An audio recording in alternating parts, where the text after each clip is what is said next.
Greetings everyone. Hope all of you are having an absolutely fantastic day. We finished looking at mechanics for both Bladedancer and Executioner, so now it's finally time for me to dig into a build of Kibellah.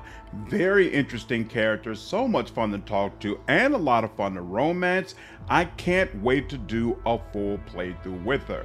So let's go ahead and dive into the build. First and foremost, she gets a unique origin that is not available to your character, Death Cult Assassin.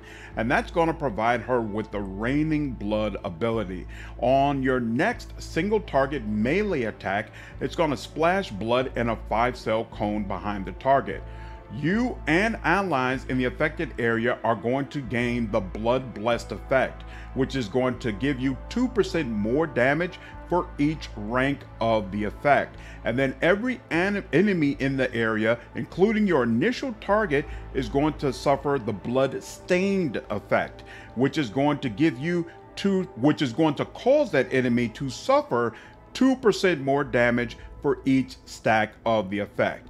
Very, very powerful. Both effects last for 2 rounds, and additionally, all of the cells in the affected area are now covered for 2 rounds, and whenever a character interacts with one of those cells by moving there or standing there, it is going to receive an additional stack of Bloodblessed or Bloodstained accordingly.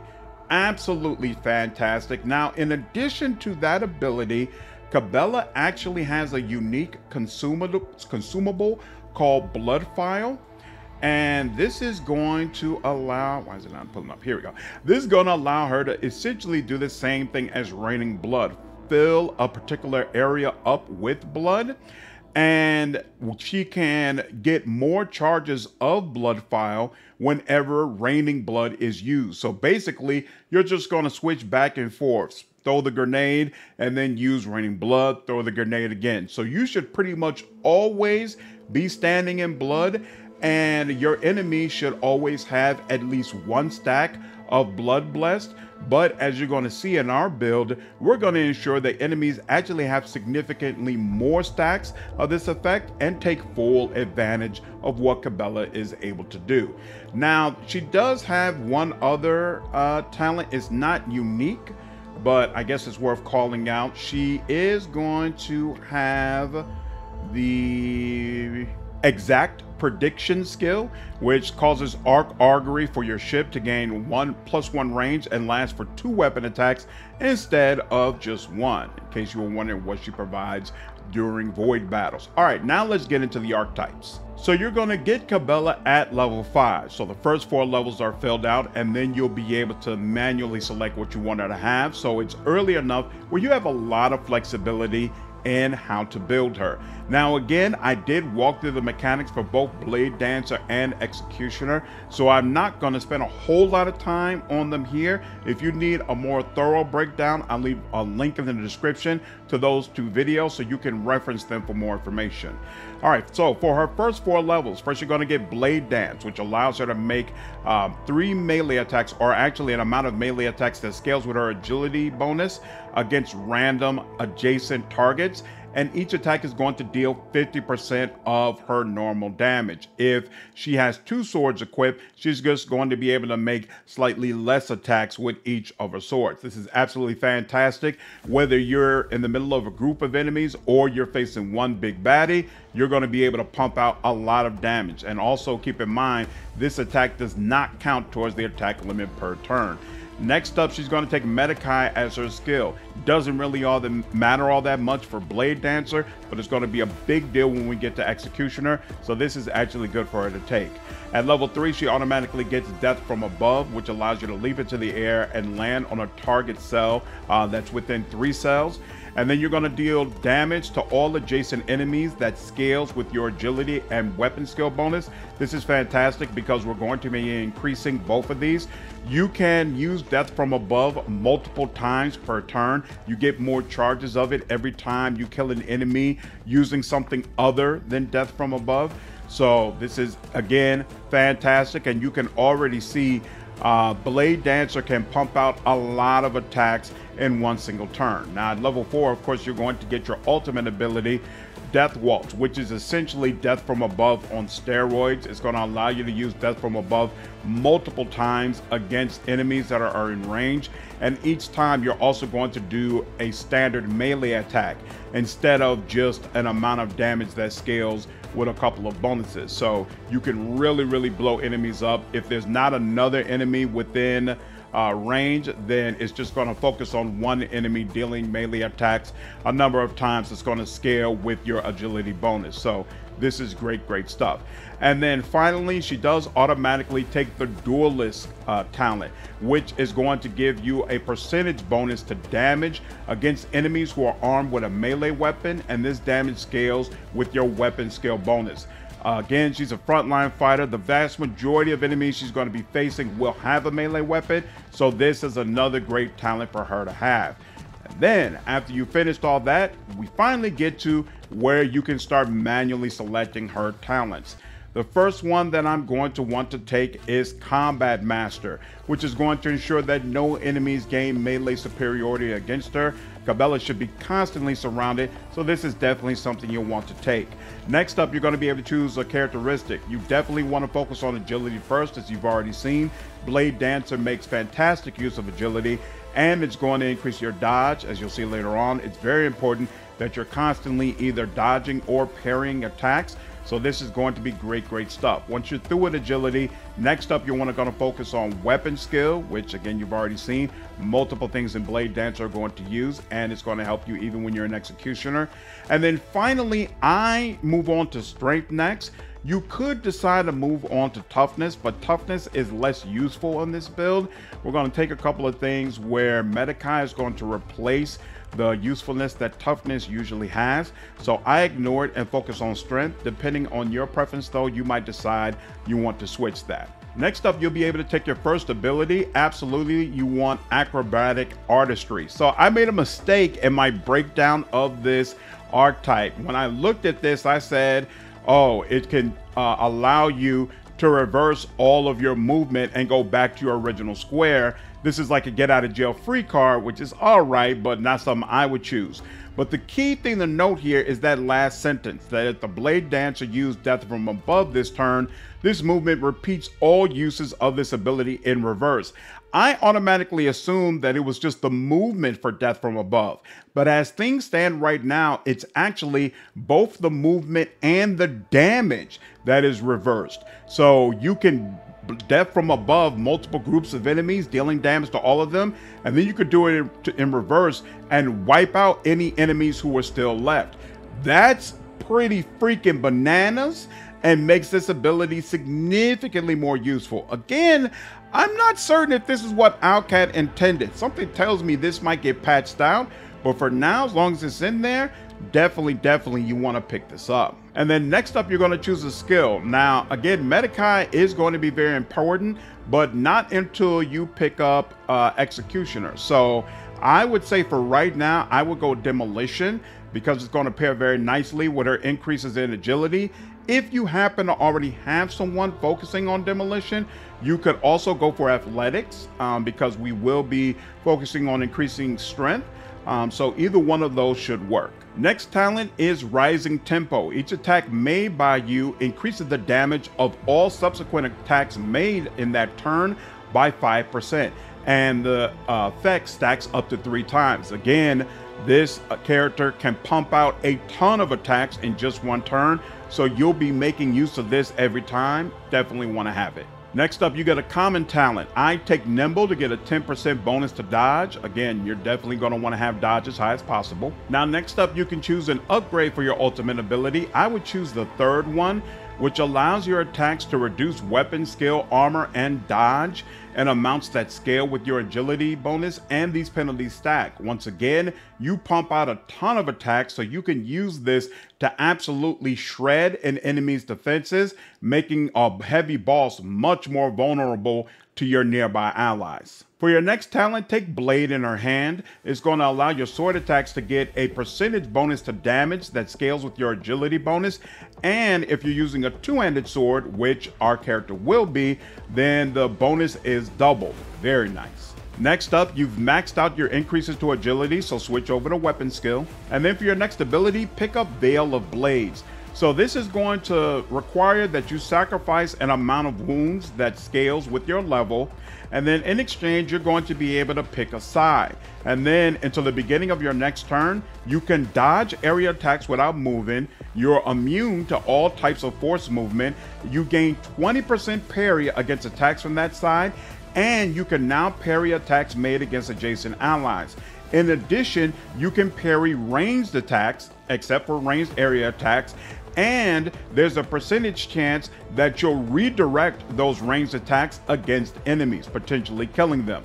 All the way around, this is absolutely fantastic. You'll want to pick it up. Not only will you want to pick it up, but you're also going to want to get the necessary talent, Anticipation.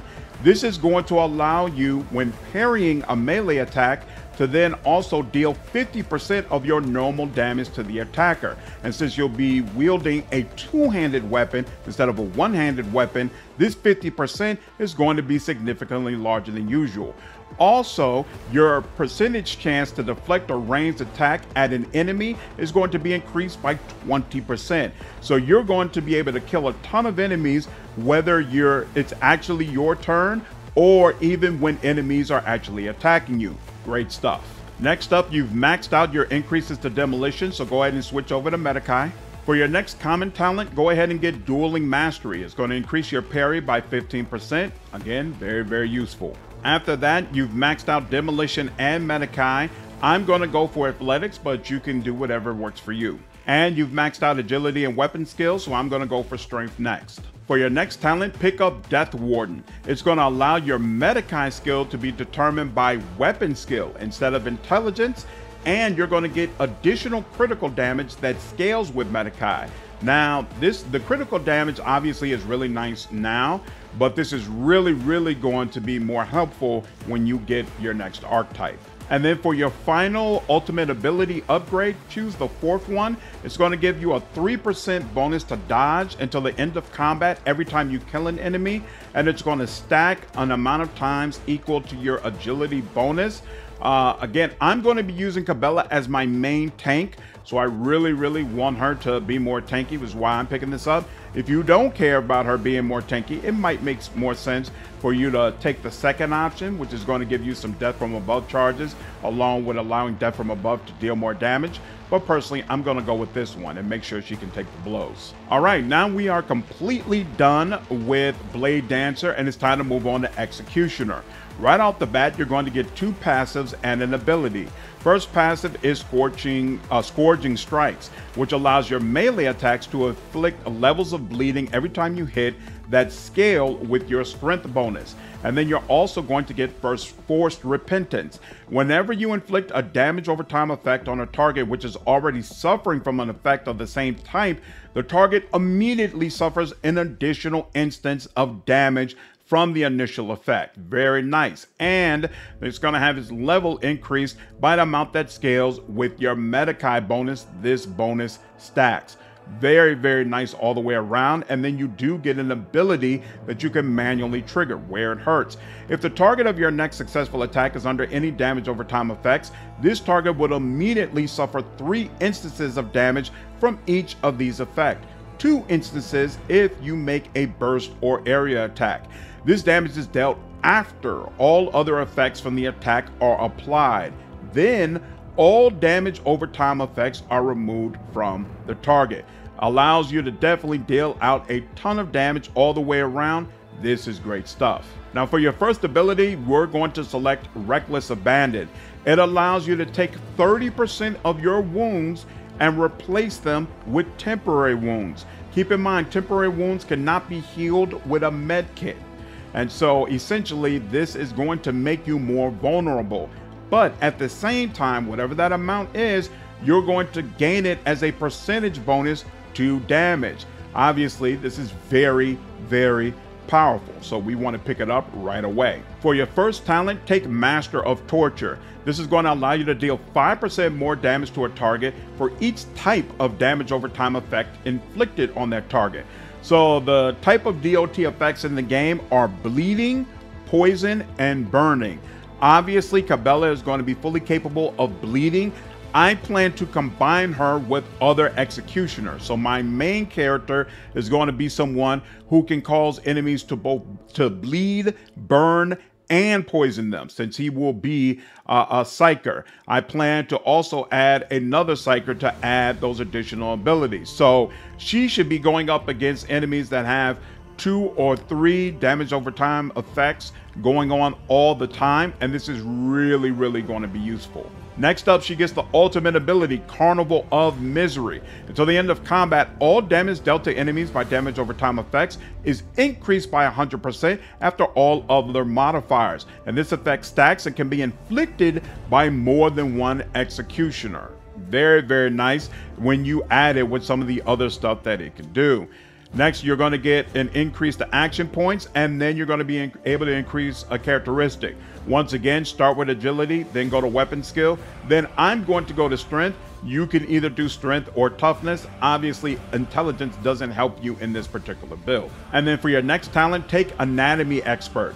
This is going to cause your maximum number of wounds to depend on Medicae instead of toughness, significantly increasing how many wounds you have and causing your Reckless Abandon ability to be significantly more powerful. For your next ability, take Pain Resonance. So this is going to force enemies to pass a resistance test, and they're going to have a penalty that scales with your Medicae skill. And then depending on what damage over time effect they have, if they fail the test, it's going to apply a specific debuff. If they have bleeding, they're going to become blinded. If they have burning, they're going to become slowed. And if they have toxin, they're going to become staggered. This can be a fantastic way to debuff a lot of enemies, since it happens in a 4-cell radius around you. And again, I'm going to have multiple other executioners on this team. So having enemies bleeding, burning, and experiencing toxin all at the same time is not going to be a big problem. So this is very useful for me. For your next talent, take It Will Not Die, which increases your wounds by half of the character's level. Once again, it's going to cause your Reckless Abandon to do significantly more damage. If you're going to have to sacrifice a bunch of wounds and make them temporary wounds, you might as well make it worth it. And then next, you're going to be able to increase the skill. So obviously you want to focus on Medicae. And then you've maxed out how many times you can increase agility. So next up is weapon skill. All right, now finally, we can start digging into Kibellah's unique list of talents. She's got 5 talents here that only she has access to. The first one we want to pick up is Dance of Thorns. Anytime she parries or dodges an attack, which as you've already seen happens all the time, all enemies with the Bloodstain effect are going to suffer +1 stack of the effect, which again is going to increase the amount of damage that can be done to them by 2%. Next up, we're going to take Crimson Tide. A creature with the Bloodblessed or Bloodstained effect gains +1 stack of this effect whenever Raining Blood is afflicted again, or whenever it starts its turn on a blood-covered cell. Both of these should be happening pretty much constantly throughout a fight, so this will make it easy to stack up even more of the debuff. Next, you're going to choose your first upgrade for your ultimate ability, and you're going to choose the third option, which will cause all enemies in combat to immediately suffer bleeding, burning, and toxin. And as you've already seen, this will also cause them to suffer an immediate increase in the rank of your blood debuff. Very useful. Next up, take the Hardened Body talent. Whenever the executioner or their party members are suffering from damage over time effects, these effects deal only 50% of their damage, and this stacks multiplicatively. So my main character is going to be a pyromancer who sets themselves on fire and then jumps into the fray. So by having 2 characters with this effect, it'll reduce that potential damage by 25% and reduce the damage that they will potentially get from bleeding and toxin. Very useful. Next up, you've maxed out weapon skill and agility, so go ahead and start on strength. And you've maxed out Medicae, so me personally, I go to demolition, but you might have decided to do athletics. And then you're going to get another ability. I like Terrifying Strike. This causes your next melee attack to force all enemies hit to run away in a straight line for up to 3 cells. The targets do not provoke attacks of opportunity, but they leave a bloody trail on the ground, and following those blood-stained cells, cost you 0 movement points, and obviously the more blood on the ground, the better. Speaking of which, next up you're going to take Wound Streaming Blood. A creature with a Bloodblessed or Bloodstained effect gains +1 stack of this effect each time it suffers damage from bleeding, burning, or toxin. Again, this should be happening constantly. Next up is Open the Veins. You're going to get another stack of the effect whenever bleeding, burning, or toxin is first inflicted onto an enemy. Next, choose Does It Hurt. All damage over time effects inflicted by the Executioner are going to gain a 20% critical hit chance bonus. Of course, it's 20% because Kibellah is not a psyker, otherwise it would scale with your psi rating, and this chance is increased by all bonuses to critical hit chance. For Kibellah, the majority of her damage doesn't actually come from the tick down on the damage over time effects. It comes from straight up beheading her enemies, which is why I feel comfortable waiting much longer to pick this up. But of course, if you really were interested in your bleeding or burning effects hurting the enemy, then you would want to probably take this earlier. Speaking of critical hits, next up we take Bloody Mess, which is going to be triggered when she scores a critical hit and give her a 10% chance to deal double the damage. Of course, that's going to be helpful all the way around. Last on the list, take the second upgrade for Carnival of Misery, which is going to cause all enemies suffering from any DOT effects to immediately suffer an additional instance of damage from those effects, also triggering the Bloodstain and Bloodblessed effect. Alright, now finally we have arrived at the Exemplar talents. First up, I personally select Tricky Defense, which is going to give you a bonus to dodge when you wear light armor that is going to scale with the amount of armor bonus that that light armor has.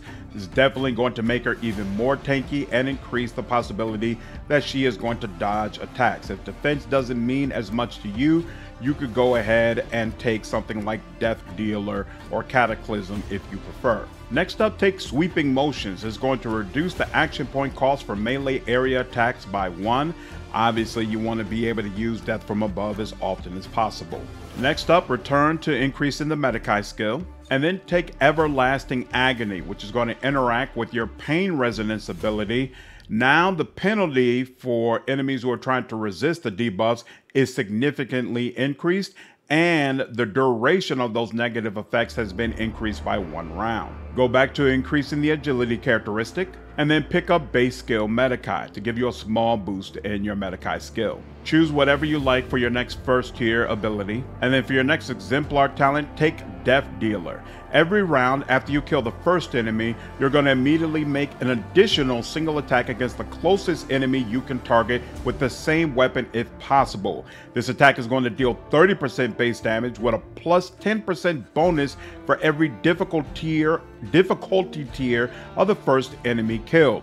Obviously, this is going to be absolutely fantastic for Kibellah. Next, take Unbearable Presence, which is going to interact with your Terrifying Strike and now increase the percentage penalty of the willpower resistance test, along with making these enemies provoke attacks of opportunity when they move. Very, very nice. Next up, take Guillotine. Death from Above is going to deal double damage to enemies that have less than 50% wounds, which should get triggered all the time. Choose whatever you like for your second tier archetype ability. And then now you're finished leveling up agility, so you can switch over to weapon skill. For your next talent, take Battle of Attrition. At the start of each round, all enemies suffering from any damage over time effects inflicted by you have their incoming damage over time from any source increased by 20%, and this stacks. After that, take Advanced Skill Medikai. It's going to give you a bonus of 13 to your Medikai skill. So between basic and advanced, you're going to get a plus 20, adding a plus 2 to your overall Medikai bonus. Very, very nice. Next up, you're finished increasing Medikai, so switch back over to Demolition. And for your Exemplar talent, take Cataclysm.